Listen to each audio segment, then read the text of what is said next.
Dressing টেবিলের সামনে দাঁড়িয়ে প্রায়ের স্টাফটা ঠিক করে নিল নীলা। এবার ওকে ফিরতে হবে। সেই কোন ছোটবেলায় ওর বাবা বলতেন, নীলা সবার হাতে সাজে না। সঠিক লোকের হাতে পড়লে ফকিরকে রাজা, আর ভুল লোকের হাতে পড়লে রাজাকে ফকির করে দিতে পারে। নীলার নাকি এমন অলৌকিক ক্ষমতা। কে জানে আমার এই ছোট্ট নীলাটা আমাদের রাজা করবে কিনা। বলে আদর করে ফ্রক পরা বাচ্চা নীলার গাল টিপে দিতেন। ছোট্ট নীলা তখন কিছু না বুঝে মাথা নেড়ে দৌড়তো আর বলতো, নীলার বাবা রাজা হবে, নীলা রাজকুমারী হবে। মধ্যবিত্ত বাবা আজীবন মধ্যবিত্তই থাকলো, তার আর কোনোদিনও রাজা হওয়া হলো না। নীলা কিন্তু মনে প্রাণে রাজকুমারী হতে চাইত। নীলা জন্মেছিল অসামান্য রূপের ডালি নিয়ে, আর ছোট্ট থেকে ওর সঙ্গী ছিল উচ্চাসা। ছোট্ট মেয়েটা আয়নায় নিজের দিকে তাকিয়ে কাটিয়ে দিত ঘন্টার পর ঘন্টা। কিশোরী নীলার শরীরে যৌবনের জোয়ার আসা শুরু হলো। সে সময় ও ভাবত, এই অনিন্দ সুন্দর রূপের জোরে জগৎকেও হাতের মুঠোয় নিয়ে খেলবে। কিন্তু শুধু রূপের জোরেই যদি জগৎ চলতো, তাহলে নীলা নিশ্চিত রানী হতো। মানে আজকের দিনে তো আর কেউ রাজা রানী হয় না, ওই কোনো কোটিপতি টতিপতি বউটো হতো আর কি। সিনেমায় দেখতে বড় ভালোবাসতো নীলা। পর্দায় কেমন গরিবের মেয়ে স্বামীরা কোটিপতি হয়, বিয়ের পর তারা সারাদিন দামি গাড়ি করে পার্লারে যায়, নয় শপিং করে বেড়ায়, বিদেশে ঘুরতে যায়। কিন্তু কুয়েট কলেজে পাশ কোর্সে ভর্তি হয়ে নীলা দেখলো বাস্তব আর সিনেমার মধ্যে তফাৎটা বেশ খানিকটা। নায়কোচিত সিক্স প্যাক অ্যাবসওয়ালা ছেলেরা ওরকম যখন তখন প্রেমে টেমে পড়ে না, বরং সম্পর্ক যাওয়ার আগে মেয়ের কেরিয়ার এবং মেয়ের বাবার ব্যাংক ব্যালেন্সটা চোখ বুলিয়ে নেয়। তাই কলেজের জীবনে নীলা বেশ কয়েকটা সম্পর্কে জড়ালো। পড়াশোনা এভারেস্ট রেজাল্ট আর নীলার মধ্যবিত্ত বাপের স্ট্যাটাস দেখে বিয়ে অবধি কোনো সম্পর্কেই গড়ালো না। এদিকে মেয়ের বয়স বাড়ছে, পাস কোর্সে পড়াশোনা করছে, সুতরাং চাকরি বাকরি করার তেমন কোনো সম্ভাবনা নেই। সবচেয়ে বড় কথা, মেয়ে সেসব ইচ্ছে নেই দেখে বছর ৩৫-এ সামান্য কেরানি দেবাশিসের সঙ্গে নীলার বিয়েটা দিয়েই দিল সুকমল বাবু। ছেলের বাড়ি তেমন একটা দাবি দেওয়া ছিল না। তার উপর দেবাশিসের মামাতো বোন রূপা ছিল নীলার বুজুম ফ্রেন্ড। রূপার সঙ্গে নীলাকে ফুচকা খেতে দেখে বলা ভালো, ফুচকায় ঝালে উয়া করতে দেখে দেবাশিসের ওকে পছন্দ হয়, আর ওর বাবার মারফত প্রস্তাবটা সুকমলবাবুর বাড়িতে পাঠায়। বাড়ির একমাত্র ছেলে, কোনো দাবি দেওয়া নাই দেখে সুকমলবাবু খুব সহজে দেবাশিসের প্রস্তাবে রাজি হয়ে যান। ছেলে বাড়ি থেকে যেদিন নীলা দেখতে এসেছিল, সেদিন সুকমলবাবু বেশ মজার ছলে দেবাশিসকে বলেছিল, বাবা, তোমায় তেমন কোনো দামি জিনিস দিতে না পারলেও আমি কিন্তু তোমায় একটা ভীষণ দামি জিনিস দিচ্ছি। ছেলেপক্ষ ওনার দিকে কৌতূহল দৃষ্টিতে তাকিয়ে উনি চোখ নামিয়ে বলেছিলেন, এই যে আমার মেয়েকে দিচ্ছি নীলা। নীলা খুব দামি, যেমন বাবা সাবধানে রেখো। জানো তো নীলা সকলের সহ্য হয় না। সুকমল বাবুর কথা শুনে, কথার ধরনে সবাই হেসে উঠলে মুখ নিচু করে থাকা বাবার চোখের জল নীলা নজর এড়ায়নি। তাই ওর একান্ত অপছন্দ সত্ত্বেও বাবার মুখ চেয়ে কেরানি দেবাশিসের সঙ্গে নীলার বিয়েটা হয়ে গেছিল। বিয়ের পর মম্ফল থেকে মহানগরীতে চলে আসতে হয় নীলাকে। মহানগরীকে মাদকতায় নীলা ভেসে যাচ্ছিল। দেবাশিস কেরানি চাকরি করলো, ওর অফিসটা কলকাতায় ছিল। নীলার কাছে অতি সাধারণ দেখতে দেবাশিসকে বিয়ে করার এটাও একটা বড় কারণ ছিল। ছেলের থেকে উচ্চাকাঙ্ক্ষী নীলা মম্ফল শহরে দমবন্ধ হয়ে আসতো। ও মুক্তি খুঁজছিল মধ্যবিত্ত হিসেবে জীবন থেকে। ও নিজের মতো করে ডানা মেলে চাইছিল আকাশে, আর দেবাশিস ছিল ওর উড়ানের প্রথম ধাপ। একটা ছোট্ট ২ কামরার ফ্ল্যাটে সংসার পাতল দুজনে। সরকারি চাকরি দেবাশিসের আয় কম হলেও দুজনের সংসার সচ্ছলতার অভাব ছিল না। শ্বশুর শাশুড়ি ঝামেলা না থাকে নীলার মনের আনন্দে যেখানে ইচ্ছা যখন ইচ্ছে বেরোতে পারত। সুন্দরী বউয়ের কোনো দোষ দেবাশিসের চোখে পড়ত না। নীলার ঘরের কাজ করতে ভালো লাগতো না বলে কলকাতার ফ্ল্যাটে এসে দেবাশিস ওর জন্য রান্নার লোক, কাজের লোক রেখে দিয়েছিল। ও সারাদিন রূপচর্চা, fashion magazine, cinema, TV, mobile নিয়ে ব্যস্ত থাকতো। তবে দেবাশিসের সীমিত আয়ের জন্য নীলার যখন তখন শপিংয়ে যেতে পারতো না। সেই নিয়ে প্রায় দিনে স্বামী স্ত্রীর মধ্যে মনোমালিন্য হতো। নীলা রাগ করে পাশের ঘরে ডিবাইনে শুয়ে পড়তো। মাঝরাত অবধি মনোভঞ্জন করে দেবাশিস স্ত্রীকে নিজের বেডরুমে নিয়ে যেতে সক্ষম হতো। স্বভাবে শান্ত দেবাশিস নিজের সাধ্যমতো নীলার সব অবদান মেটানোর চেষ্টা করত। কিন্তু নিজের স্যালারি সবটা দিয়ে নীলা নিত্য নতুন শাড়ি, গহনা, গ্যাজেট চাহিদা মেটাতে সক্ষম হতো না। নীলার উদ্বিগ্ন যৌবনে মগ্ন দেবাশিস চেষ্টার পর আরও চেষ্টা করতো অফিসের পর ওভারটাইম করতে। বিয়ের ৬ মাস বাদে হানিমুনে সিমলা, কুলু, মানালি ঘুরে আসার পর ওদের সংসারে বেশ কিছুদিন শান্তি ছিল। ফেসবুকে ওদের যুগ্ম ছবিতে পাওয়া কমেন্টগুলো নীলা খুব উৎসাহ সহকারে দেবাশিসকে দেখাতো। কিন্তু সে আর কতদিন? কিছুদিনের মধ্যে শুরু হলো টাগ অফ ওয়ার। নীলা আবার ঘুরতে যেতে চায়, কিন্তু সংসার খরচা চালিয়ে দেবাশিসের হাতে তেমন টাকা নেই। এদিকে নীলা ঘরে তেমন কোনো কাজ না থাকায় ও নাকি বোর হইয়া যায়। অথচ কাজ করার ওর তেমন একটা ইচ্ছে আছে বলে মনে হয় না। নীলা প্রতিদিন বিকেলে নিজেদের এক ফালি বারান্দায় বসে লোক দেখে আর আকাশ কুসুম কল্পনা করে। ওর চোখে পড়ে প্রায় দিনে বিকালবেলা 4টে নাগাদ দোতলা ফ্ল্যাটে রূপা বৌদি প্যান্ট গেঞ্জি পরে কোথায় যেন বেরিয়ে যায়। ঘন্টা 2-3 বাদে ফেরে। নীলার ভীষণ কৌতূহল হয়, কিন্তু কিছু জিজ্ঞাসা করলেই যদি বৌদি রাগ করে, তাই ইচ্ছে থাকলেও বৌদির সঙ্গে এই ব্যাপারে কথা বলে উঠতে পারে না। কিন্তু কৌতূহল বড়ই বলে। একদিন নীলা একটা প্ল্যান করলো। হেনার মায়ের রাধা চিকেন কষা টিফিন বক্সে ভরে বৌদির দরজায় নক করতেই বৌদি দরজা খুলে বেরিয়ে এলো। নীলা হাসি মুখে বলল, আজকে রাতের জন্য চিকেন কষা বানিয়েছি, তাই একটু তোমার জন্য আনলাম বৌদি। বসো তুমি, বলে টিফিন কৌটোটা নিয়ে বৌদি কিচেনে চলে গেল। ফিরে এলো চা মিষ্টি নিয়ে।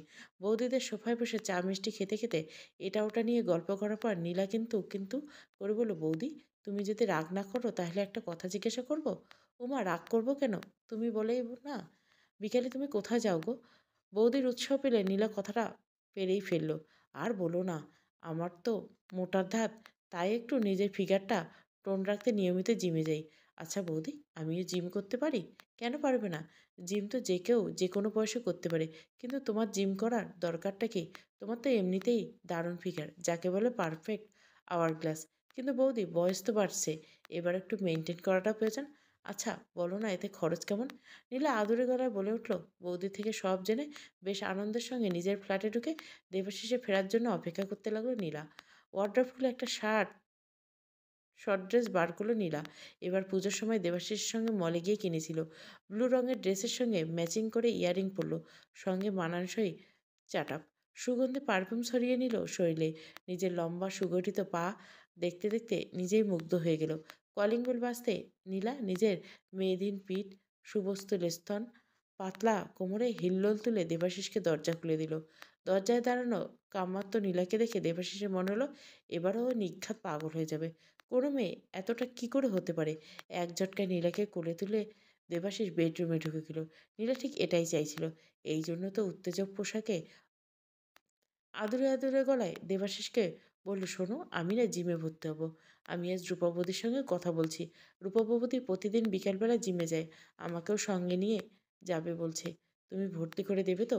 নীলার উষ্ণতায় ছোঁয়ায় দেবাশিস সারা শরীর তখন আগুন ছুটছে, শিরায় শিরায় ছড়িয়ে আছে আগুনের হালকা। ও তেমন একটা কিছু না ভেবে বলল, নিশ্চয় ভর্তি হবে সোনা, আমি কালকেই টাকা দিয়ে দিব। তারপর নীলাকে আদরে আদরে ভরিয়ে দিয়ে ক্লান্ত হয়ে বিছানায় শুয়ে ঘুমিয়ে পড়ল। দেবাশিস ঘুমিয়ে পড়লে বিছানা ছেড়ে উঠে পড়ল নীলা। ভীষণ ক্লান্ত লাগছে। বাথরুমে ঢুকে ওকে একটা হট শাওয়ার নিতে হবে। এই হট শাওয়ার নেওয়ার জন্য ফিল্ম ম্যাগাজিন থেকে জেনেছে নীলা ফিল্মসটা নাকি টায়ার্ড হলে হট বাথ বা হট শাওয়ার নেয়। পরের দিন দুপুরবেলা নীলা বৌদির সঙ্গে বেরিয়ে এক্সারসাইজ করার জন্য ট্র্যাকস্যুট, গেঞ্জি, স্পোর্টস শু কিনে আনলো। বৌদি না গেলে একা এসব জিনিস কিনতে পারত না। মম হলে এসব জিনিসের কেউ নাম শোনেনি নাকি?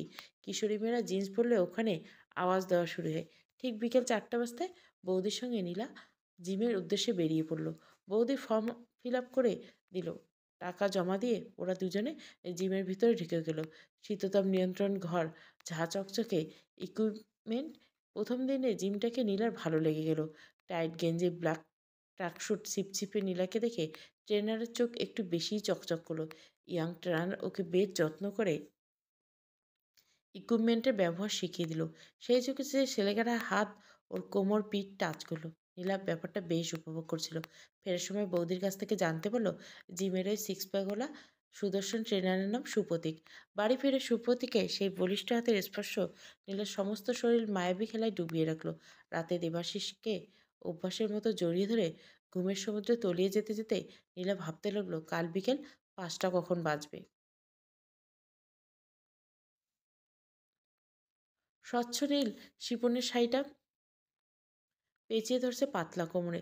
ঠোঁটে লিপস্টিক লাগিয়ে হট পিঙ্ক লিপসে একটা মোহনীয় হাসি হেসে দামি হোটেলের নরম বিছানায় শুয়ে থাকা পুরুষটিকে শেষবারের মতো ঘায়েল করে রুম থেকে বেরিয়ে পড়ল নীলা।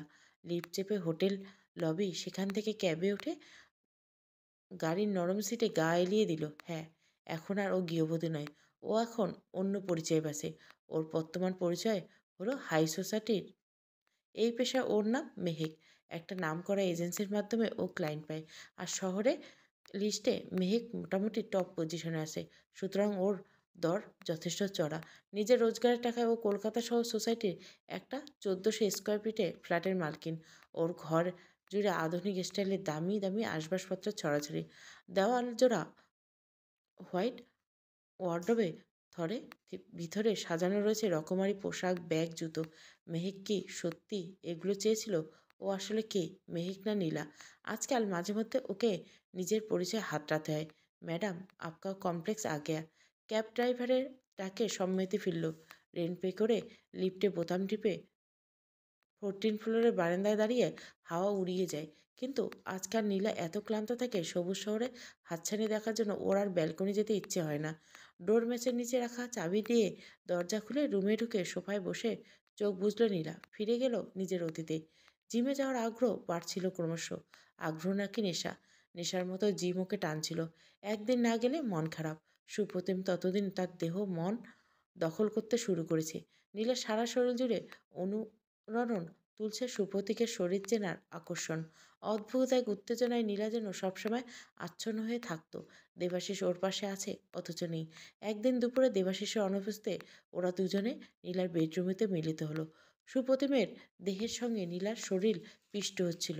উষ্ণ মরুভূমিতে সুধাবর্ষণ করছিল নিঃসৃত অমৃত অস্ফুট গঙ্গানি আর পরিতৃপ্তির মধুর বেশে। এক অজানা সুখানুবোধ ছড়িয়ে পড়ছিল নীলার কোষে কোষে। মিলন শেষে এক পরিতৃপ্তি দেবাশিস ওকে কোনোদিন দিতে পারেনি। সুপ্রতীককে নীলা বলেছিল ওর চাহিদার কথা, ওর সাদামাটা জীবনের অসহায়তার কথা। সুপ্রতিম ওকে প্রথম সার্ভিসের কথা বলে। তুমি যদি তাও তোমার রানী হওয়ার আটকাতে? কে? এত সুন্দর ফিগার, সঙ্গে নিখুঁত মুখশ্রী, অর্থবান টাকারা তো তোমার চরণে অর্পিত হওয়ার জন্যই অপেক্ষা করে। এভাবেই একদিন শুরু হয়েছিল নীলার এই পথে আসা। সুপ্রতীক ওকে এজেন্সির সঙ্গে যোগাযোগ করে দেয়। প্রথম প্রথম ওইরকম ছোট ছোট লেস নেটের পোশাক পরে হোটেল রুমে পুরুষদের সামনে ঢুকতে নীলা খুব লজ্জা করত। কিন্তু টাকার আসছিল জলের মতো। আগের মতো নামি দোকানে সাজানো শোকেসে দামি নেকলেস দেখে মন খারাপ হতো না। কাবার্ডের দৌলতে সেটা গলায় পরতে পারে। নামি পার্লার, ব্র্যান্ডেড পোশাক, দামি কসমেটিক। নীলা বড় দ্রুত উপরে উঠছিল। দেবাশিসের সঙ্গে ওর বৈবাহিক সম্পর্কটা ঢোকার টানিতে পর্যবেসিত হচ্ছিল। দেবাশিস অফিসের জন্য বেরিয়ে পড়তে ও সার্ভিসের কাজে বেরিয়ে পড়তো। দেবাশিস অফিস থেকে ফেরার আগে ও বাড়ি ফিরে আসার চেষ্টা করতো, কিন্তু ক্লায়েন্টদের আবদার মিটিয়ে সবসময় তা সম্ভব হতো না। তখন ফিরতি মলে শপিং মল ঘুরে নানান জিনিস কেনাকাটা করে ফিরত। দেবাশিসকে বলতে দেখেছে সেল দিচ্ছিল, কম দামে অনেক জিনিস পাওয়া যাচ্ছিল, তাই কেনাকাটা করতে করতে আজ ভীষণ লেট হয়ে গেল। কেনাকাটা শেষে ঘড়ির দিকে চোখ পড়তে তো আমি চমকে গেছি। এই কতক্ষণে এসেছে গো, বলে একটা সরল মুখভঙ্গি করে হাতের জিনিসপত্র রেখে চা বানাতে চলে যেত। দেবাশিস কিছু বলতো না, শুধু সন্ধিহান চোখে ওর দিকে তাকিয়ে থাকতো, যেন ওর চোখের অদৃষ্টে নীলার মনের ভিতরে লুকোনো সব কথা পড়ে ফেলবে। কিন্তু এভাবে বেশি দিন চলা সম্ভব নয়। কতদিন আর শপিং মল নিয়ে গুচ্ছের অপ্রয়োজনীয় জিনিস কিনে ব্যাগ ভর্তি করা যায়? শেষে সুপ্রতিমকে ভর্তি করে সেই মতো নীলা দেবাশিসকে জানালো ও একটা প্রাইভেট অফিসে রিসেপশনিস্টের জব পেয়েছে। 11টা থেকে 8টা ডিউটি টাইম। প্রায় 15K স্যালারি দিবে। Parks extra. নীলা ভেবেছিল দেবাশিস একবার হলেও জিজ্ঞাসা করবে অভিজ্ঞতা ছাড়া কোনো কোম্পানি কেন এত টাকা স্যালারি দিবে। নীলা সেই মতো উত্তর তৈরি করে এসেছিল, কিন্তু দেবাশিস কোনো প্রশ্ন করলো না, শুধু একটা দীর্ঘশ্বাস ফেলল। বোধহয় দেবাশিস বুঝে ফেলেছিল যারা অধঃপথে যেতে চায় তাদের কোনোভাবে আটকানো যায় না। যদি সেদিন দেবাশিস নীলাকে আটকাতো, কোনোভাবে ওতে কোম্পানি চাকরি করতে দিতে রাজি না হতো, আজ তাহলে। অবসর সময় নীলা মাঝে মধ্যে এই প্রশ্নের উত্তর হাতড়ে বেড়ায়। কেন? কেন, কেন দেবাশিস? তুমি একজন পুরুষ হয়ে অসহায়ের মতো নিয়তিকে মেনে নিলে? দেবাশিসকে নিয়ে দোলাচলে ছিল নীলা। দেবাশিসের চাকরি করার অনুমতি দিতে নীলার স্বেচ্ছাচারী জীবন শুরু হয়ে গেল। প্রথমে 8টায় ছুটির কথা বললে অধিকাংশ দিন বাড়ি ফিরত নীলার রাত 9টা বেজে যেত। অফিস থেকে ফিরে রাতের খাবার বানিয়ে দেবাশিস নিঃশব্দে নীলার জন্য অপেক্ষা করত। নামি দামি হোটেলে খাবার অভ্যস্ত হয়ে পড়েছিল। ঘরোয়া সাদামাটা খাবার ওর মুখে রুচত না। মাঝে মাঝে দেবাশিসের জন্য দামি খাবার নিয়ে আসতো। দেবাশিস হেসে বলতো, আমি খুব সাধারণ মানুষ নীলা, আমার এত দামি খাবার বদহজম হবে। নীলার কথা বাড়ানোর পক্ষপাতী ছিল না। দেবাশিসের কথাগুলো হয়তো ওর কানে ঢুকতো না। টেবিলের উপর খাবারের প্যাকেট রেখে সোজা বাথরুমে ঢুকে যেত। তারপর নিজেকে ফ্রেশ রাখার জন্য আধ ঘন্টা একটা হট শাওয়ার, ব্যাস। সারাদিনের ক্লান্তির শেষে গভীর ঘুমে নীলার চোখ দুটো জুড়ে আসতো। দিনগুলো কাটছিল স্বপ্নের মতো। দেবাশিস কেমন আছে সেটা জানার সময় নীলার কাছে ছিল না। দামি দামি জিনিসপত্র কেনার পর পেমেন্টের জন্য যখন নিজের ক্রেডিট কার্ডখানা বাড়িয়ে দিত, তখন ওর মনে হতো এতদিনে বাবার কথা সত্যি হয়েছে। রাজকুমারী হতে না পারলেও রানী হয়েছে। কলঙ্কে কী বা আসে যায়? কাজলেরও তো কলঙ্ক আছে। সেদিন নীলা বসার ঘর সাজানোর জন্য 55 ইঞ্চি এলইডি টিভি কিনে নিয়ে এলো। সেদিন প্রথম দেবাশিসের ব্যথাতুর চোখের দিকে ওর দৃষ্টি পড়েছিল। কেমন যেন একটা অপরাধবোধ ওর মনকে আচ্ছন্ন করেছিল। সেদিন আমতা আমতা করে নীলা দেবাশিসকে বলেছিল, আজ অফিসে বাজাজ ফিন্যান্সের লোক এসেছিল। সবার সঙ্গে আমিও একটা কার্ড করালাম। টিভিটা ইএমআইতেই কিনেছি। মাসে মাসে টাকা শোধ করব। কেন জানি না বহুদিন বাদে সেদিন নীলের ইচ্ছে হয়েছিল দেবাশিসের সঙ্গে বাধা রেখে সব সত্যি কথা বলতে। এই কলঙ্কের জীবন ছেড়ে আবার সেই সাপোসা গৃহবধূর জীবনে ফিরে যেতে। কিন্তু হঠাৎ পাওয়া আর্থিক সচ্ছলতা, নিজের ইচ্ছে মতো জিনিস কেনার ক্ষমতা, ক্রমশ বেড়েই চলা লোভের থাবার মতো হাত থেকে নিস্তার পাওয়ার কি আদৌ সম্ভব? নীলার পক্ষে তো সম্ভব হয়নি। তাই পরের দিন সকালে এজেন্সির কাছ থেকে পাওয়া হোটেলের ঠিকানায় ক্লায়েন্ট মিট করতে বেরিয়ে পড়েছিল নীলা। কিন্তু ও কি স্বপ্নেও ভাবতে পেরেছিল সেদিন ক্লায়েন্ট হিসেবে ওর জন্য হোটেলের বিছানায় কে অপেক্ষা করছে? রিসেপশনের মেয়েটার কাছে নিজের পরিচয় দিয়ে নির্দিষ্ট রুম নাম্বার জেনে দরজায় মৃদু নক করতে যে লোকটা বেরিয়ে এসেছিল, তাকে দেখে 440 ভোল্টের ঝটকা খেয়েছিল নীলা। দেবাশিস? ও এখানে কি করছে? অনেকদিন ধরে দেবাশিসের কানে উটকো খবর এসেছিল ওর স্ত্রী নীলা শর্ট ড্রেস পরে বিভিন্ন 5 স্টার হোটেলে রিসেপশনিস্ট, নামি দামি শপিং মলে বিভিন্ন উচ্চবিত্ত পুরুষের হয়ে হাসতে হাসতে বেরোতে দেখা যায়। ব্যাপারটা দেবাশিসের তেমন একটা আমলে দিত না। বিয়ের পর থেকে নীলাকে অন্ধের মতো বিশ্বাস করত। ওর দৃঢ় বিশ্বাস ছিল নীলা কোনোদিন ওকে ঠকাতে পারে না। কেউ কাকে কান নিয়ে গেলেই বললে নিজের কান হাত না দিয়ে কাকের পিছনে দৌড়ায় কেবল বোকারা। কিন্তু যেদিন ওদের অফিসে একজন সিনিয়র কলিগ চ্যাটার্জিদা এসে দেবাশিসকে ডেকে বললেন উনি নাকি নিজের চোখে নীলাকে ওদের বসের সঙ্গে 5 স্টার হোটেল থেকে বেরোতে দেখেছেন, সেদিন আর অন্ধবিশ্বাস করার কোনো জায়গা ছিল না। চ্যাটার্জিদা মিথ্যে বলার লোক না। অফিসে কোনো রকম পিএনপি করেন না। তাই ওনাকে অবিশ্বাস করা নেক্সট টু ইম্পসিবল। এক মুহূর্তের জন্য দেবাশিস ব্ল্যাক আউট হয়ে গেছিল। ওর মনে হচ্ছিল কে যেন ওর কানে তরল সীসা ঢেলে দিয়েছে। তবুও ও আমতা আমতা করে প্রতিবাদের চেষ্টা করেছিল। চ্যাটার্জি হেসে বলছিল, অভিজ্ঞতার চোখ ভুল দেখে না দেবাশিস, পারলে মিসেসকে সামলাও, হাতের বাইরে বেরিয়ে গেলে কিন্তু। তারপর থেকে দেবাশিস খুঁটিয়ে খুঁটিয়ে নীলার চালচলন লক্ষ্য করেছিল। কাজপাগল দেবাশিস অফিস কেটে নীলাকে ফলো করবে বলে নীলার পিছনে ফলো করে করে যেদিন প্রথমবারের জন্য নীলাকে এজেন্সির অফিসে ঢুকতে দিয়েছিল, সেদিন এক মুহূর্তের জন্য ওর পায়ের তলা থেকে মাটি সরে গিয়েছিল। ওর মনে হয়েছিল ও যেন শূন্যে ভেসে আছে। কেউ না ধরলে এক্ষুনি রোদে দাঁড়িয়ে থেকে চোখ ভুল দেখছে এমনটা ভেবে বাড়ির ল্যান্ডলাইনে ফোন লাগিয়েছিল। কেউ ফোন তোলেনি। চোখের সামনে সন্দেহ সত্যি হতে হয় দেখে দেবাশিসের পৃথিবী দুলছিল। কোনো ক্রমে এজেন্সির ফোন নাম্বারটা টুকে নিয়ে চলে এসেছিল। বাইরের পাল্লার বোর্ড ঝোলানো থাকলে ওটা এজেন্সি, সেটা চ্যাটার্জি চা ওকে অনেক আগে জানিয়েছিল। আর জানিয়েছিল এই পেশায় নীলার নাম মেহেক। দেবাশিস সেদিন রাতে ওর 1 মাসে মাইনে জলাঞ্জলি দিয়ে এই এজেন্সিতে ফোন করে নিজের স্ত্রীর সঙ্গে একবার নতুন করে শোয়ার অ্যাপয়েন্টমেন্ট ফিক্সড করেছিল। যদিও শেষ অবধি দেবাশিসের আশায় আশায় ছিল সব মিথ্যে। হয়তো হোটেল রুমে মেহেক নামে যে মেয়েটা ওকে সঙ্গ দিতে আসবে সে নীলা নয়। নীলার মতো দেখতে কোনো মেয়ে। এমনটা তো কতই হয়। যমজ কি পৃথিবীতে হয় নতুন নাকি? এমনিতে তো দুজন দুজনকে চেনেই না, অথচ তাদের এরকম দেখতে। হ্যাঁ, এমনটা যদি হতো। এই আশাতে দেবাশিস এসেছিল। কিন্তু রুমের দরজা খুলতে ওকে দেখে নীলা বিস্ফোরিত চোখ, তারপর এক দৌড়ে দরজা থেকে পালিয়ে যাওয়া দেখে দেবাশিস বুঝে ফেলে সার্ভিস দেওয়া মেয়েটা অন্য কেউ নয়, তার মন্ত্র পড়ে বিয়ে করা স্ত্রী নীলা। নিজের চাহিদা পূরণের জন্য গৃহবধূ মেয়েটা আজ এই পথ বেছে নিয়েছে। ভেঙে চূর্ণবিচ্ছিন্ন দেবাশিস নিজের সঙ্গে প্রচণ্ড যুদ্ধ করে সেদিন গভীর রাতে যখন ছোট্ট দুকমরার ফ্ল্যাটে ফিরছিল, তখন বাড়িতে কোথাও নীলাকে খুঁজে পায়নি। না বেডরুম, না ডাইনিং, না কিচেন। কোথাও কোথাও নীলার কোনো অস্তিত্ব ছিল না। দেবাশিস বুঝেছিল নীলা স্বেচ্ছায় হারিয়ে গেছে। তাই পুলিশের কাছে রিপোর্ট লিখে ওকে আর বিব্রত করেনি। বাড়ির সামনে ছোট্ট মদের দোকান থেকে কিনে আনা সস্তার বিলিতি তরল প্রথমবারের জন্য গলায় ঢেলে তরল আগুনে পোড়াতে পোড়াতে দেবাশিস ভেবেছিল অন্য অনেকের মতো ওর নীলা সহ্য হলো না। সেদিনের ঝাটকাটা সহ্য করতে পারেনি নীলা। হোটেল রুমে ক্লায়েন্টের ভূমিকায় দেবাশিসকে দেখে ও ভীষণ রকমের চমকে উঠেছিল। পালাতে চেয়ে এই পৃথিবীর বুক থেকে। শেষে কিনা দেবাশিস নিয়ম মেনে বিয়ে করা স্বামীর দাম দিয়ে একদিনের জন্য ওর দেহ ভোগ করার অধিকার কিনেছে। এক মুহূর্তের জন্য নীলার দুনিয়াটা যেন নরক হয়ে গিয়েছিল। পাগলের মতো দৌড়ে হোটেল থেকে পালিয়ে গিয়েছিল সুপ্রতীকের কাছে একটু আশ্রয় প্রত্যাশায়। নীলার মনে হয়েছিল ও ওকে গ্রাস করবে বলে ওর পিছু পিছু হোটেলটাও যেন তার দৈত্যকার চেহারা নিয়ে দৌড়ে আসছে। সুপ্রতীক ফ্ল্যাটে পৌঁছে নীলা স্বস্তির নিঃশ্বাস ফেলছিল। সব খুলে বলার পর সুপ্রতীক দু কমরার ফ্ল্যাটে নীলার মাথা গোছার একটা আশ্রয় পেয়েছিল বটে, তবে তার বিনিময়ে সুপ্রতীকের হাতে মাসে মাসে ওর রোজগারে একটা মোটা অংশ তুলে দিতে হতো। নীলার খবর নিয়ে জানতে পেরেছিল সিক্স প্যাকস অ্যাপস আর সুন্দর মুখ দেখে প্রেম নিবেদন করে তার টাকা রোজগারের লোভ দেখে সুপ্রতিম সুন্দরী ও আকর্ষণীয় ফিগারের গৃহবধূ ও তরুণী মেয়েদের এই এজেন্সির সঙ্গে যোগাযোগ করিয়ে দেয়। আর তার বিনিময়ে জোটে বেশ মোটা অঙ্কের মাসোহারা। এটাই ওর আসল রোজগার। জিমের ইনস্ট্রাকশন চাকরিটা লোক দেখানো, তবে ওই চাকরিটা ওর ভীষণ দরকার। ওখান থেকে সুপ্রতিম সুন্দর ফিগারওয়ালা মেয়েদের নিজের মোহজালে বশ করে এজেন্সিতে নিয়ে আসে। নীলা ওর শিকার ছিল, কিন্তু এত কিছুর পরে নীলার জীবনে প্রেম এসেছিল, আর সেই প্রেম সমুদ্রের নীলা চোখ বন্ধ করে ভেসে গেছিল। কিন্তু নীলার মতো মেয়েদের জীবনে প্রেম হয় না, প্রেমের অভিনয়ে। কুণালও ওর সঙ্গে অভিনয় করছিল।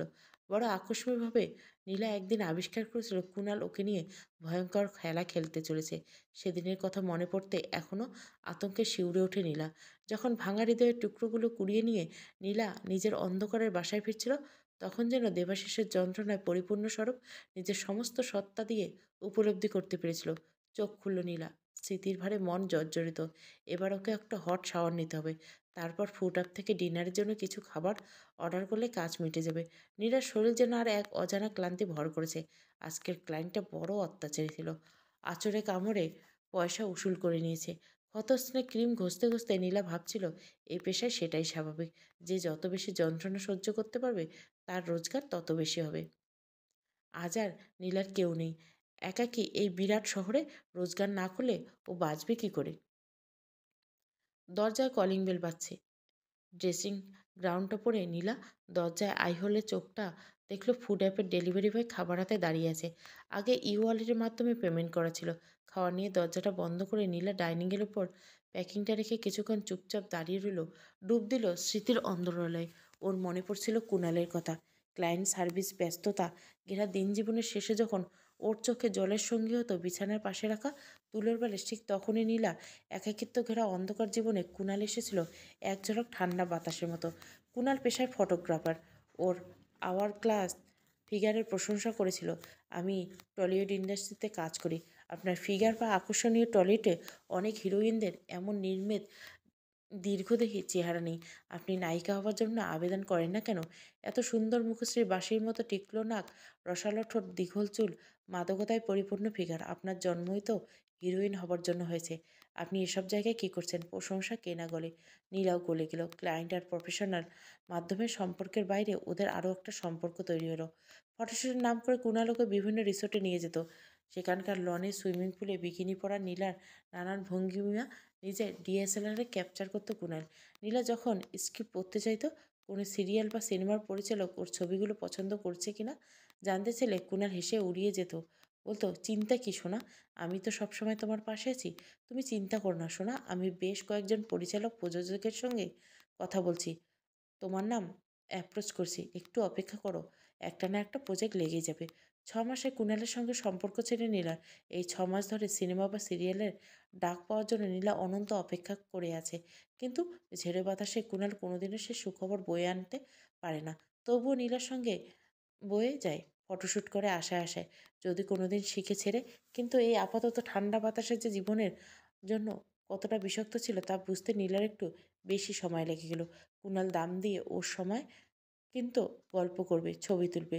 নামি দামি রিসোর্ট, নীলচে জলের সুইমিং পুল, দীঘা, মন্দারমণি, তাজপুরের সৌন্দর্য দেখে নীলাকে ক্রমশ মুগ্ধ করেছিল কুণাল। নীলার মনে হচ্ছিল এতদিন বাদে এমন একটা মানুষকে পেয়েছে যে ওকে সময় দেয়, মনটাকে বোঝে, ভবিষ্যতের কথা ভাবে। নীলার পেশার পয়সায় মেলে শরীরের জন্য, গল্প করার জন্য নয়। কলকাতার রাস্তায় রাস্তায় কুণালের সঙ্গে কত ঘুরেছে। প্রিন্সেস ঘাট, ভিক্টোরিয়া ময়দান, সেখানে রং বেরঙের বেলুন, কিন্তু ভিড় রাস্তায় সিগারেটের ধোঁয়ায় একলা হাতে হতেছে। হ্যাঁ, নানা পুজো ফটোশ্যুট চলতে দেদার। কুণালোকে নায়িকা হবার স্বপ্ন দেখাতো। বারবার সুযোগ না পাওয়া সত্ত্বেও নীলা ওর স্বপ্নের ফেরিওয়ালার গল্পে বিশ্বাস করত। কিন্তু হঠাৎ কুণালের মুখোশটা খুলে আসল চেহারা ওর কাছে স্পষ্ট হয়ে গেল। নীলা স্বপ্নের ঘোর থেকে জেগে উঠল। কুণালের জন্মদিন সারপ্রাইজ দিতে এসে নীলা নিজেই এক সারপ্রাইজ হয়ে এক ঝটকায় কুণালের ফ্ল্যাটের দরজার সামনে থেকে পালিয়ে এসেছিল। ভাগ্যে সেদিন কুণালের ফ্ল্যাটের সদর দরজাটা খানিকটা ফাঁকা করা ছিল, নইলে অন্ধকারে তলিয়ে যাওয়া নীলা আরও কোনো ভয়ঙ্কর অন্ধকারে তলিয়ে যেত। সেটা ভাবতে আজও শরীর শিউরে ওঠে। তবে একথা সত্যি, কুণালকে নায়িকা বানাতে চেয়েছিল, তবে ছবির নয়। দরজার ফাঁক থেকে নীলা শুনতে পেয়েছিল ফোনে কোনো একজনকে কেউ বলছিল, আরে আমি সত্যি বলছি, আমি একজন নিজের চোখে সুপার মেহিক। তবে শর্ট ড্রেস বিকিনি পরা শর্ট তো আপনাকে পাঠিয়েছি।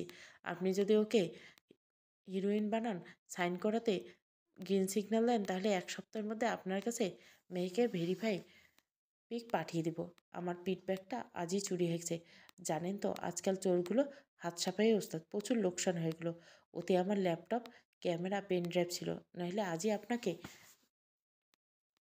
আরে স্যার, বুঝছেন না কেন?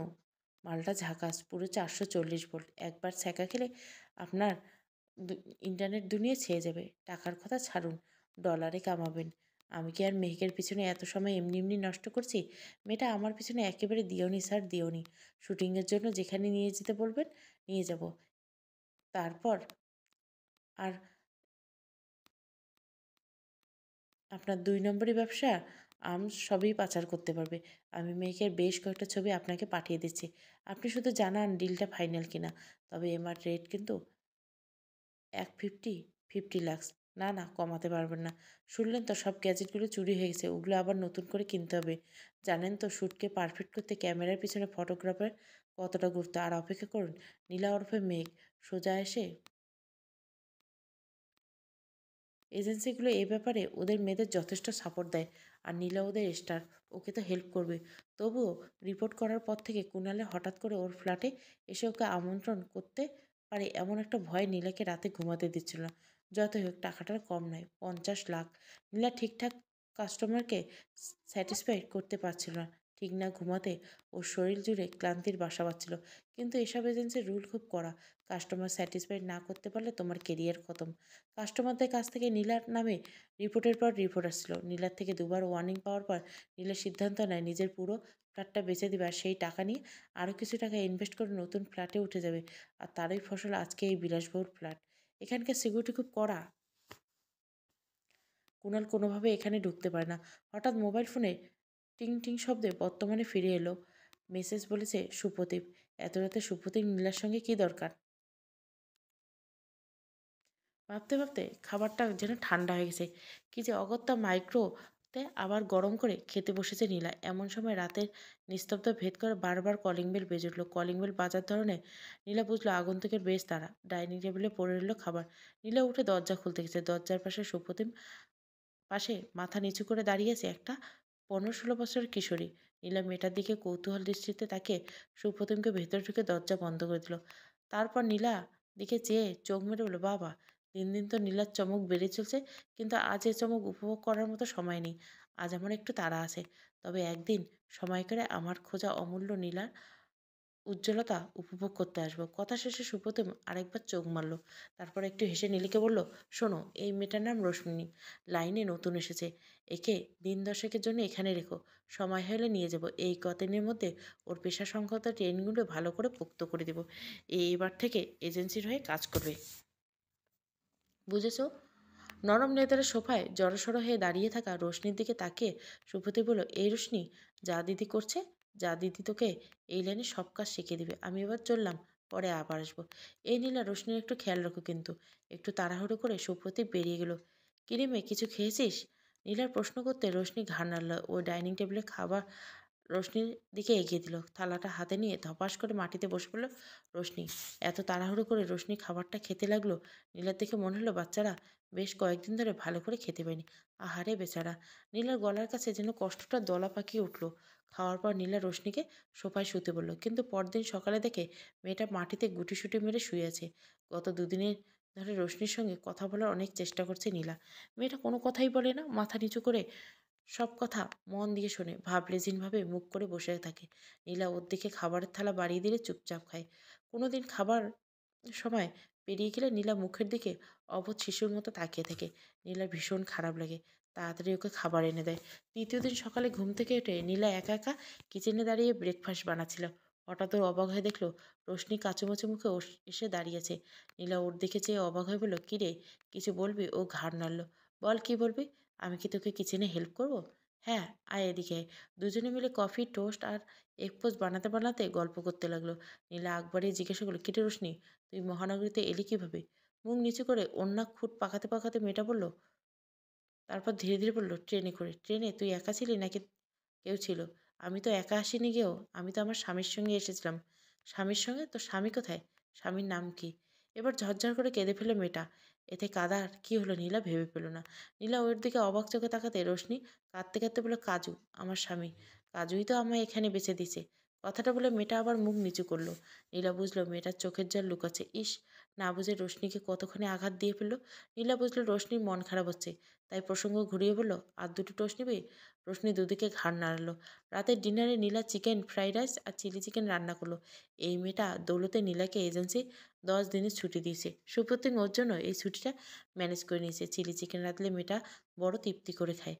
আজকের খাবারটা দেখে রোশনির চোখ দুটো চকচক করছিল। খেতে খেতে নিজেই বলল, জানো দিদি, কাজু আমার বয়ফ্রেন্ড ছিল।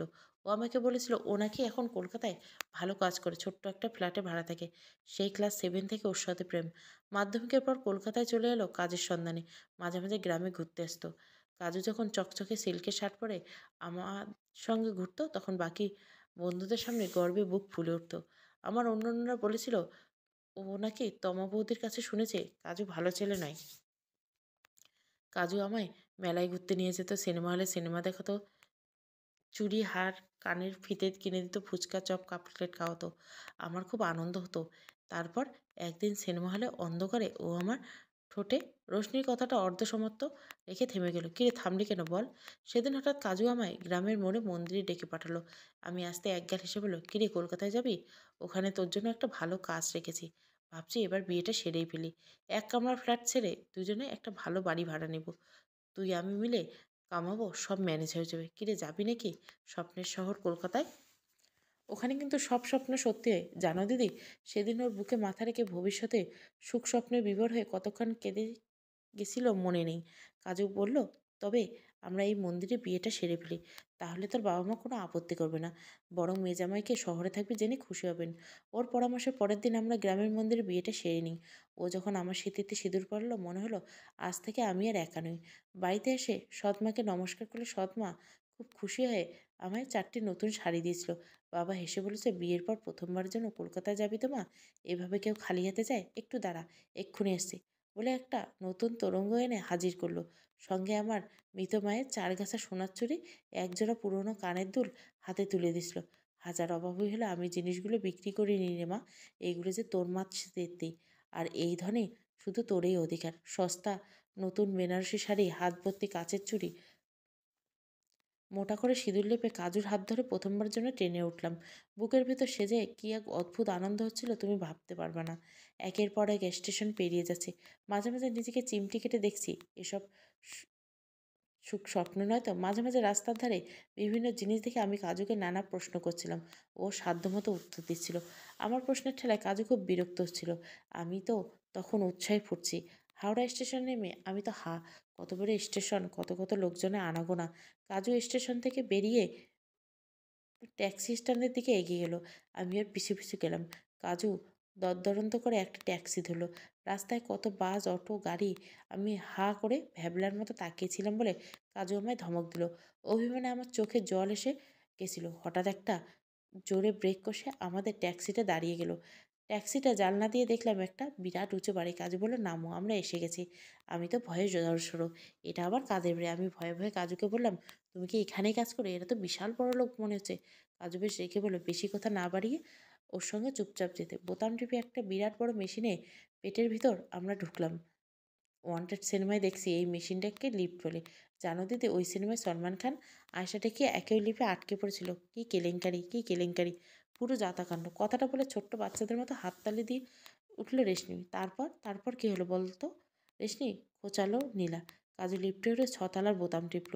লিফট খুলতে ওর পেটের দিক থেকে বেরিয়ে দেখি দুদিকে দুটো দরজা।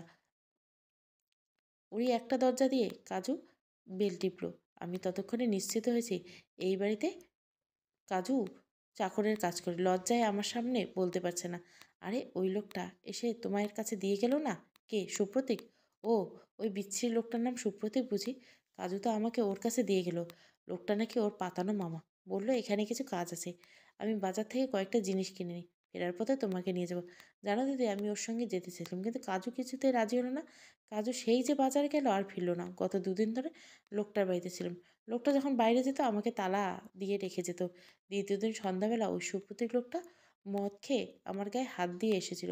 আমি ঠেলে সরিয়ে দিতেই জড়ানো গলায় বলল, আমায় তেজ দেখিয়ে লাভ নেই। তোর জন্য কাজুকে আমি পুরো 5 লাখ টাকা গুনে দিয়েছি বুঝলি? পুরো 5 লাখ টাকা।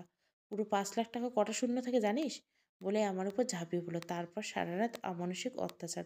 চোখ দুটো বন্ধ করে রোশনি সেই রাতের কথা ভেবে আতঙ্কে শিউরে উঠল। কিছুক্ষণ পর ধাতস্থ হয়ে গলাটা খাদে নেমে বলল, সেই রাত্রিতে তীব্র ব্যথায় আমার পুরো শরীর অবশ হয়ে গেছিল। তবু একটি নিস্তার পাইনি। তবে কি জানো দিদি, আমার সুপ্রতিম বাবুদের উপর রাগ হয় না। নারীর শরীর ভোগের জন্য লোলুপ হায়নার দল বরাবর ওত পেতে থাকে, সেটাই স্বাভাবিক। আমার কোথায় কষ্ট হয় জানো? এই যে কাজুকে ভালোবাসলাম, ওকে বিশ্বাস করে নিজের সর্বোচ্চ ওর হাতে তুলে দিলাম, আর শেষে কিনা আমার সাথে বিশ্বাসঘাত করলো। ও এমনটা কেন করলো? ঈশ্বরের সামনে পড়ানো স্মৃতিতে সিঁদুর এতটা অপমান করলো, ওর একটু বিবেক বাঁধলো না? অবরুদ্ধ কান্নায় ফুলে ফেঁপে উঠতে লাগলো রোশনি। ও কান্না জড়ানো কণ্ঠে বলল, আমাকে চুটিয়ে ভোগ করার পর সুপ্রদীপ বাবু তোমার কাছে দিয়ে গেল। বলল নাকি আমাকে এজেন্সির জন্য কিনেছে। এজেন্সিতে কাজ করতে হলে ট্রেনিং নিতে হবে। তুমি হলো আমার ট্রেনার। তুমি তো অনেক বড় লোক, তার উপর আবার হিরোইনদের মতো দেখতে। তাহলে দিদি তুমি কেন এসব কাজ করো? কাজু আমার জন্য শেষে এই কাজ খুঁজলো। ও কিনা আমার সঙ্গে বিক্রি করলো। তুমি ভাবতে পারবে না দিদি, আমার শরীরে কত জায়গায় কালশিটে দাগ। এক মুহূর্তের জন্য নীলার পায়ের তলায় মাটিটা দুলে উঠলো। ও রোশনিকে কী উত্তর দিবে? তাহলে সার্ভিসে কাজ করানোটার জন্য রোশনিকে টাকা দিয়ে কেনা হয়েছে, তাই সুপ্রম থেকে এক কথায় নীলা 10 দিনের ছুটি মঞ্জুর হয়ে গেল। কিন্তু মেয়েটার কী হবে? নীলার কেমন যেন মেয়েটার উপর মায়া পড়লো। রোশনি তো অর্থ চায় না, তবে ও কেন তলিয়ে যাবে নরকের অন্ধকারে? রোশনি ফুলে ফুলে কান্নাটা কিছুতেই ভুলতে পারছিল না। সত্যি রোশনি তো টাকা পয়সা চায়নি, দামি জিনিসপত্র চায়নি, শাড়ি গয়না চায়নি, শুধু একটু স্মৃতি সিঁদুরের অধিকার চেয়েছিলে। এটাই কি অপরাধ? সেখান থেকে নীলা জীবনযাত্রা সিঁড়ি বেয়ে ওঠার লোভে দেবাশিসের ভালোবাসা নিয়ে সিনেমিনি খেলেছে। ক্ষণিকের আনন্দ অর্থলোভে নিঃস্বার্থ ভালোবাসাকে হেলায় ভাসিয়ে দিয়ে উত্তম জীবনযাত্রায় মেতেছে। ধীরে ধীরে নরকের পাকে তলিয়ে গেছে। সেখান থেকে তার ফেরার উপায় নেই। কিন্তু এই ছোট্ট মেয়েটা, সে কি করে এই নরকে ধাক্কা মেরে ফেলে দিবে? মেয়েটা যে ওকে কি মায়ে জড়িয়েছে। নীলা তো জানে এই পেশার কি যন্ত্রণা। সাময়িক মেয়ে যে নরকের আগুনে নীলা তলিয়ে গেছে, ও জানে এর থেকে মুক্তি নেই। মনে প্রাণে চাইলেও মুক্তি মেনে না। ও দেবাশিসকে আঘাত করছে, দেবাশিস নিঃস্বার্থ ভালোবাসাকে আঘাত করছে। নিজের সাধারণ ঘরোয়া গৃহবধূ জীবনযাপন ছেড়ে বিলাসবহুল জীবনযাপনে খেসারত দিয়েছে, এখন দিয়েই চলছে। প্রত্যেকের যৌবনে একদিন শেষ হয়। যতই চোরা মেকআপ আর দামি সাজগোজ দিয়ে বয়সটাকে আড়াল করার চেষ্টা করুক না কেন, শেষে যেদিন কাউকে বিয়াত করে ওর যৌবন তো একদিন শেষ হবে। সেদিনের কথা ভাবলে নীলার বুকের ভেতরটা শূন্য হয়ে যায়। কে থাকবে ওর পাশে? হয়তো একা থাকতে থাকতে পাগল হয়ে যাবে, নয়তো পড়ে থাকবে বিলাসবহুল ফ্ল্যাটে শূন্য অন্দরে। শূন্যতার জ্বালানা মেটানোর ক্ষমতা সোনালি তরলে নেই। ভোগের পথ, বাসনার পথ বেয়ে আজ নীলা অনেক দূর এগিয়ে গেছে। এই পেঁচালো সর্পিল চক্রব্যূহে ঢোকা সহজ, কিন্তু নিজের আত্মা দিয়ে চাইলেও মৃত্যুর অষ্টম বেনি ছাড়া বেরোনো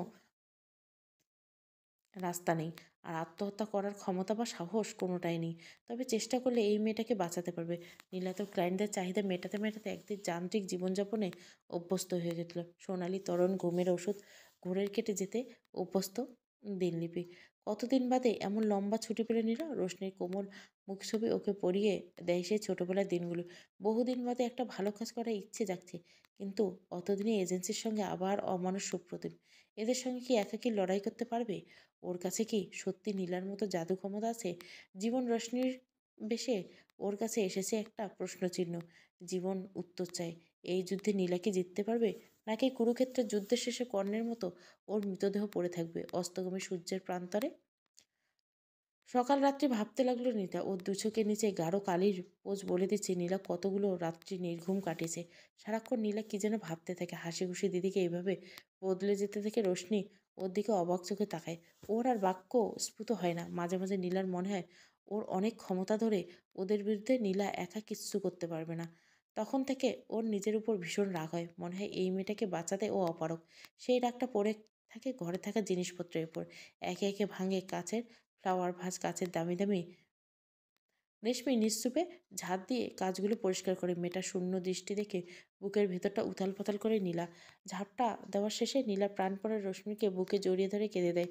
দেবাশিসের সঙ্গে যদি ভালো করে সংসার করতো তবে ওর কি একটা মিষ্টি মেয়ে হতো, যাকে বুকে জড়িয়ে ধরে নিজের সমস্ত প্রাপ্তি অপ্রাপ্তিগুলো ভুলে যেতে পারতো। যদি এমনই হতো, দিবা স্বপ্ন দেখতে লাগলো নীলা। কি, সে তো কোনোদিনও সম্ভব হবে না। তার চেয়ে অন্তত ও রোশনিকে বাঁচাতে পারবে। আজকাল নীলা দার্জিলিংয়ে হানিমুনের স্মৃতিগুলো ভীষণ পড়ে। দেবাশিসকে চিরতরে হারিয়ে ফেলার পর ও বুঝতে পেরেছে দেবাশিস ওকে কতটা ভালোবাসতো, কতটা যত্ন করে আগলে রাখতো। দেবাশিসের ভালোবাসার কাঙ্গাল ছিল।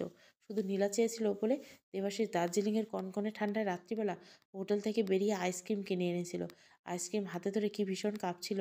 নীলা ওর গায়ের কম্বলটা জড়িয়ে দিতে দিতে তবে বাবুর কাঁপুনি থামেনি। নীলা চেটে চেটে আইসক্রিম খাচ্ছিল। দেবাশিস ওকে সতৃষ্ণ নয়নে দেখছিল। ভয়ে ভয়ে ঠোঁট থেকে আইসক্রিম চেটে নিচ্ছিল। পরের দিন সকালবেলা ঠান্ডায় কাঁপতে কাঁপতে একসময় টাইগার হিল দেখা। রেলিংয়ের ধারে বিপজ্জনকভাবে ঝুঁকে দাঁড়িয়েছিল দেবাশিস। টাইগার হিলের সূর্যোদয় দেখা নীলার মাথায় উঠেছিল। ভয়ে দেবাশিসকে জড়িয়ে ধরে ফুপিয়ে কেঁদেছিল। সন্ধ্যাবেলায় ম্যালের দোকান থেকে নীলাকে লুকিয়ে বেরিয়েছিল দেবাশিস। ওখান থেকে সুদৃশ্য চাদর কিনে এনে ওর গায়ে জড়িয়ে ধরে বলছিল, আমার বউটা কি সুন্দর, কি মিষ্টি। নীলা আবেগে দেবাশিসকে জড়িয়ে ধরেছিল। আর কাজু কিনা কটা পয়সার জন্য নিজের বিয়ে করা বউকে বেঁচে দিল। যেভাবেই হোক রোশনিকে সে বাঁচাবে, প্রয়োজনে সে নিজের প্রাণ দিয়ে দিবে। ওর মতো মেয়ে পৃথিবীতে বেঁচে থেকেই বা পৃথিবীর কোন কাজে আসবে। 10 দিন শেষ হতে আর মাত্র একদিন বাকি। সুপত্রী রোশনিকে নিতে আসার সময় প্রায় শেষ। একটা লাইসেন্সবিহীন রিভলভার অনেক টাকায় কিনেছে নীলা। এই কাজে নেমেছে সমাজের অনেক তলার মানুষের সঙ্গে নীলার পরিচয়। তাই সামান্য একটা জোগাড় করতে তেমন বেগ পেতে হয়নি। নীলা সম্পূর্ণ প্রস্তুত। এবার শুধু সুপ্রতিমকে ফোনের অপেক্ষা। তা ফোনটা এলো। ঠিক সন্ধ্যা নাগাদ ফোনটা করলো সুপ্রতিম। রোশনির নতুন কাস্টমার ঠিক হয়ে গেছে। সব ঠিক থাকলে এজেন্সি হয়ে এটাই হবে রেশমির প্রথম কাজ। কাল রাতে সুপ্রতিম ওর বাড়িতে এসে রোশনিকে নিয়ে যাবে। ফোনটা রেখে নীলা কিছুক্ষণ থম মেরে রইল। রোশনি ওর দিকে অবাক চেয়ে আছে। দেখে নীলা ওকে বুকে জড়িয়ে বলল, ভয় কি, আমি তো আছি। তোর দিদি থাকতে কেউ তোর কিচ্ছু করতে পারবে না। পরের দিন সন্ধেবেলা সুপ্রতিম এসে বেল বাজালো। হাসি মুখে বলে, কিরে রোশনি, রেডি তো? কাল থেকে কিন্তু কাজ শুরু। মন দিয়ে কাজ করতে হবে। মালদার ক্লায়েন্ট, ভালো সার্ভিস দিলে পয়সা হি পয়সা। এই দিদি দেখছিস তো, কত আসবাবপত্র, কত ফ্ল্যাট। কথাটা বলে নীলার দিকে সে চোখ মারল। বিল্বল কটাপে সুপ্রতীককে মাত করে নীলা বলল, সে তো যাবেই। তার আগে চলো ডিনারটা সেরে নিই। কতদিন বাদে আমার কাছে এলে বলো তো? আগের তো কিছুই খেয়ে চলে না। আজ তোমার জন্য স্পেশাল ডিনার বানিয়েছি। ফ্রাইড রাইস আর চিকেন কষা, আর ওটা তো আছে। সুপ্রতিম হাত দিয়ে ইঙ্গিত করলো, হ্যাঁ, তোমার পছন্দের। নীলা ইঙ্গিতপূর্ণ হেসে টেবিল সাজাতে চলে গেল। খাওয়া দাওয়া শেষে মোচ ধরিয়েছে সুপ্রতিম। তৃতীয় প্যাক শেষে একটু নেশা চড়েছে। আয়েশ করে সুপ্রতিমের চতুর্থ প্যাকে চুমুকটা দিতে যাবে এমন সময় নীলার কলিং বেল বেজে উঠল। বোধহয় কোনো প্রতিবেশী হবে। কথাটা বলে চট করে সোফা ছেড়ে উঠে দরজা খুলতে এগিয়ে গেল। দরজা খুলতে ইন্সপেক্টর সময় পুলিশের দল ঢুকে পড়ল। এত রাতে আবার কে হলো? কথাটা বলতে বলতে সুপ্রতিম তখন বসার ঘরে এসে পড়েছে। ঘর ভর্তি পুলিশ দেখে চেঁচিয়ে বলল, নীলাকে লক্ষ্য করে বলে সুপ্রতিম ঝলসে উঠল। সুপ্রতিম নেশার ঘরে থাকার কারণে নীলার মাথার রগ ঘেঁষে বেরিয়ে গেল। পলকের মধ্যে সুপ্রতিমকে ঘিরে ফেলল। ইন্সপেক্টর দাস একজন পুলিশকে ডেকে অ্যাম্বুলেন্স ডেকে নীলাকে হসপিটালে নিয়ে গেল। এদিকে একজন মহিলা পুলিশ রোশনির কাছে গিয়ে কোমল স্বরে বলল, তোমার কোনো ভয় নেই? কী হয়েছিল আমাদের বলো। যদি তুমি বাড়ি যেতে চাও তাহলে আমরা তোমায় পৌঁছে দেবো। আর না হলে তুমি নাবালক নাবালিকাদের জন্য নির্মিত হোস্টেলে থাকবে। রোশনি প্রথম থেকে ওর সঙ্গে যা যা হয়েছে, কাজের সঙ্গে বিয়ের কথা, কলকাতা আসার কথা, সুপ্রীতিমের কাছে বেঁচে দেওয়া, সবটাই খুলে পড়ল। রোশনি পুলিশকে জানালো ওর পক্ষে আর গ্রামে ফিরে যাওয়া সম্ভব নয়। ওর ছোট ছোট ভাই বোন আছে, বাড়ির কেউ ওকে মেনে নিবে না। পুলিশের তরফ থেকে রেশমিকে হোমে থাকার ব্যবস্থা করে দিল। হওয়ার এসব খবর শুনে কাজু পালাবার চেষ্টা করছিল, কিন্তু ওর পক্ষে পালানো আর সম্ভব হলো না। পালার সময় বাস ডিপোতে সাদা পোশাকে অপেক্ষারত স্থানীয় পুলিশের হাতে কাজু ধরা পড়ে গেল। বিচারতে 3 বছর সশ্রম কারাদণ্ড হলো, সঙ্গে 1000 জরিমানা। অনাদায়ে আরও 6 মাসের জেল। আর সুপ্রতীক যখন বুঝলো পুলিশের হাত থেকে বাঁচা ওর পক্ষে কোনো মতে সম্ভব না, তখন ওই এজেন্সির বিরুদ্ধে রাজসাক্ষী হিসাবে আদালতে বয়ান দিল।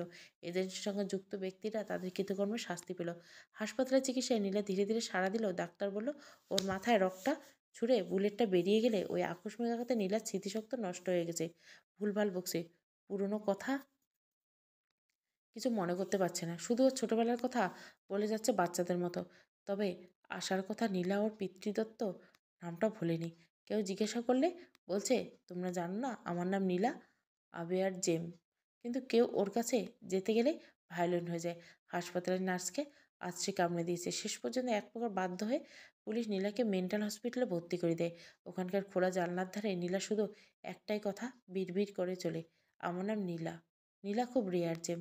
ছোটবেলায় বাবা বলতো নীলা সকলের সহ্য হয় না। নীলা। গল্পটা ভালো লাগলে অবশ্যই লাইক, শেয়ার এবং সাবস্ক্রাইব করবেন। Thank you for watching.